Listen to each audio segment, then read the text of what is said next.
ವರ್ಷದವರೆಗೆ 2 ವರ್ಷದವರೆಗೆ ಹೋಗ್ಬೋದು. ಮತ್ತು ಈಗೇನೋ ಹೇಳಿದ್ರೆ ನೀರನ್ನು ಬಂದ್ ಮಾಡಿದ್ರೆ ಅದು ತ್ರಾಹಿ ಅಂತಾರೆ.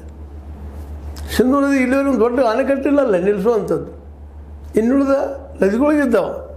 ತೆಹರಿ ಡ್ಯಾಮ್ ಅಂತ ಇನ್ನೂ 12-13 ಡ್ಯಾಮ್ಗಳು ಬೇಕನ್ನುವಂಥ ಮಾತು ಕೇಳಿ ಬರ್ತವೆ. ತಂದಿನ ಹೇಳ್ತದೆ ನಮ್ಮ ಮಾತುಗಳು ಅಲ್ಲೂ ಯಶಸ್ವಿ ಹೋಗೋದು ಭಾಳ ಕಷ್ಟ ಅಂತ ಆಗಿಬಿಟ್ಟಿದೆ ಅವ್ರಿಗೆ.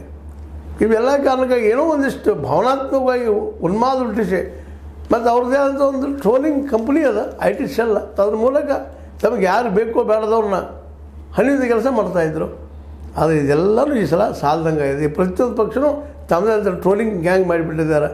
ಇವ್ರು ಒಂದು ಮಾಡಿದ್ರು ಅವರು 2 ಮಾಡ್ತಾಯಿದ್ದಾರೆ. ಹೀಗಾಗಿ ಇದು ಬೆನಿಫಿಟ್ ಆಗಲಿಕ್ಕಿಲ್ಲ ಅಂದ್ರೂ ಇದು ಹೊಸದಾಗಿ ಹಾಕಿಬಿಟ್ಟಿದ್ದಾರೆ. ಇದನ್ನು ಯಾವ ಗೋಧಿ ಮೀಡಿಯಾನೂ ಅಪೇಕ್ಷೆ ಮಾಡಿರಲಿಲ್ಲ. ಯಾಕೆಂದರೆ ಗೋಧಿ ಮೀಡಿಯಾದಲ್ಲಿ ಹೆಚ್ಚು ಕಡಿಮೆ ಮೇಲ್ವರ್ಣೀಯ ಜನ ಹೆಚ್ಚಿದ್ದಾರೆ. ಹೀಗಾಗಿ ಅವರು ಇದನ್ನು ಮಾಡಲಿಕ್ಕಿಲ್ಲ ಅಂದರು. ಬಟ್ ಈಗ ಜಾತಿ ಗಣತಿ ಮಾಡ್ತೀನಿ ಅಂತ ಎಬ್ಬಿಸಿದ್ದಾರೆ. ಬಟ್ ಇದು ಸುಲಭ ಇಲ್ಲ ಮೋದಿ ಅವರಿಗೆ.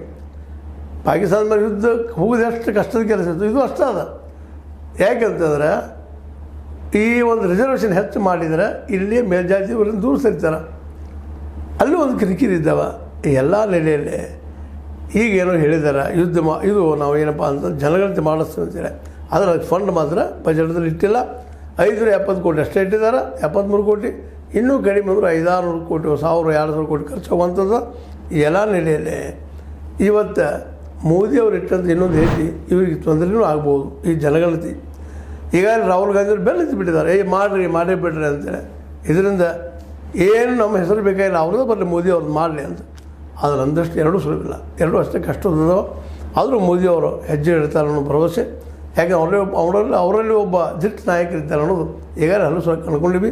ಆ ಎಲ್ಲ ನೆಲೆಯಲ್ಲಿ ಜಾತಿ ಗಣತಿನೂ ಆಗಲಿ, ಯಾಕೆ 1931 ನಂತರ ಆಗಿಲ್ಲ, ಅದು ಮೊದಲು ಆಗಲಿ, ರಿಸರ್ವೇಷನ್ ಮತ್ತೊಮ್ಮೆ ಡಿಸೈಡ್ ಆಗಲಿ, ಅದ್ರ ಜೊತೆಗೆ ಪಾಕ್ ಮೇಲೆ ದಾಳಿನೂ ಶುರು ಆಗಲಿ. ಎರಡೂ ಆಗಲಿಕ್ಕೆ ಸಾಧ್ಯನಾ? ಅದು ಎರಡೂ ಇಲ್ಲನೋ ಅನ್ನೋದನ್ನು ಮೋದಿಯವರು ಹೇಳ್ಬೇಕಂತ ಹೇಳ್ತಾ, ಇದು ನಿಮಗೆ ಲೈಕ್ ಆಗಿರ್ಬೋದು. ಲೈಕ್ ಮಾಡಿ, ಶೇರ್ ಮಾಡಿ, ಕಮೆಂಟ್ ಮಾಡಿ, ಜೊತೆ ಸಬ್ಸ್ಕ್ರೈಬ್ ನಿಲ್ಲಿಸ್ಕೋಬೇಡ್ರಿ. H16 ನ್ಯೂಸ್ ಅರ್ಥಾತ್ ಹೇ ಸೀತಾರಾಮನ್ ಸತ್ಯದ ಕೈಗನ್ನಡಿ ವಂದನೆಗಳು.